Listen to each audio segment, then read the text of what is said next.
தோழர்கள் அனைவருக்கும் வணக்கம். நான் சேலம் மேற்கு மாவட்டத்துலேருந்து வரேன். நான் 5th ஃப்ரீ ஷீட்டில் போனேன் ப்ரைவேட் ஸ்கூலில். அதாவது ஒன்றியத்துக்கு ஒரு மாணவரை தேர்ந்தெடுத்து ஃப்ரீ ஷீட்டில் அங்கே இருக்கக்கூடிய மாவட்டத்தில் எந்த ஸ்கூலில் வேணால் படிச்சுக்கலாம் அப்படின்ற ஒரு ஸ்கீம். நான் அந்த ஸ்கீம் மூலமாக ஒரு ப்ரைவேட் ஸ்கூலில் போயிட்டு ஜாயின் பண்ணி படிச்சுட்டு இருந்தேன். என்னை எப்பயுமே டீச்சர்ஸ் என்னை ஐடென்டிஃபை பண்ணும்போது இவன் என் பேர் சொல்லியோ அந்த மாதிரி ஐடென்டிஃபை பண்ணது கிடையாது. இவன் ஃப்ரீ ஷீட்லேருந்து வந்தப்போ என்னை கூப்பிடுங்க அப்படின்னு தான் சொல்லுவாங்க. அப்போவே எனக்குள்ள நம்மளை ஏன் ஃப்ரீ ஷீட்டுன்னு அவங்க கூப்பிடுறாங்க அப்படின்ற ஒரு எண்ணம். அதுவும் இல்லாமல் நான் 10th படிச்சுட்டு இருக்கும்போது மாணவர்கள் என் கூட படிக்கக்கூடிய சில மாணவர்கள் பாக்ஸ் கட்டிங் போகிறது இந்த மாதிரி கட்டிங்லாம் தான் பண்ணிட்டு வருவாங்க.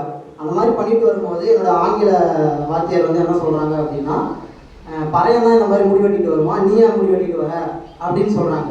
நான் ஃப்ரீ ஷீட்டுன்றது எல்லாத்துக்குமே தெரியும். அப்போ என்ன பண்ணுறாங்க அப்படின்னா, என் கூட படிக்கக்கூடிய சில மாணவர்கள்லாம் திரும்பி என்னை பார்க்குறாங்க. ஏன்னா ஃப்ரீ ஷீட் அப்படின்னாலே நம்ம எங்கேருந்து வந்தோம் அப்படின்றது தெரிஞ்சிடும் இல்லையா. நம்மளை பார்க்கும்போது அப்போது எனக்குள்ள ஒரு மாற்றம். ஏன் நம்மளை எல்லாம் பார்த்தாங்க, நம்மளை ஏன் ஃப்ரீ ஷீட்டுன்னு தனியாக பார்க்குறாங்க, ஏன் பறையன் தான் இந்த மாதிரி முடி வெட்டணுமா அப்படின்ற ஒரு எண்ணம். அப்போ இதெல்லாம் நம்ம மாற்றணும், அப்போ இதெல்லாம் நம்ம மாற்றுறதுக்கான ஒரு முயற்சி எடுக்கணும் அப்படின்னு எனக்குள்ள ஒரு உத்வேகம் அப்போவே ஏற்பட்டது. அப்போ நாம் அந்த ஒரு சமூக மாற்றத்தை உருவாக்கணும் அப்படின்னா நமக்கு ஒரு அரசியல் அதிகாரம் தேவை.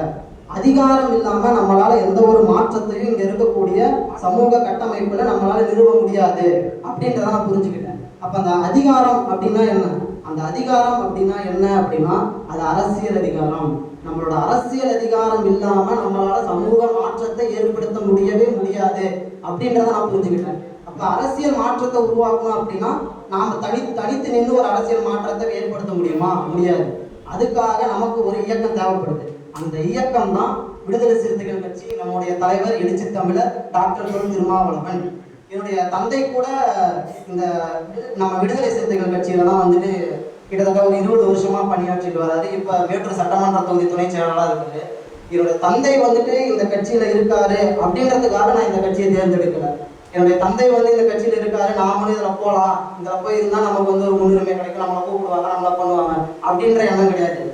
ஆனால் என்னுடைய தந்தையோ என்னுடைய அப்பாவோ என்னுடைய அம்மாவோ என்னோட தாத்தாவோ ஒரு கட்சியில் இருக்காங்க அப்படின்னு சொல்லிட்டு நான் போய் ஒரு கட்சியை தேர்ந்தெடுக்கிறேன் அப்படின்னா எனக்கான பகுத்தறிவு என்ன, எனக்கான தனித்துவம் என்ன அப்படின்ற எண்ணம் எனக்குள்ள இருக்கு.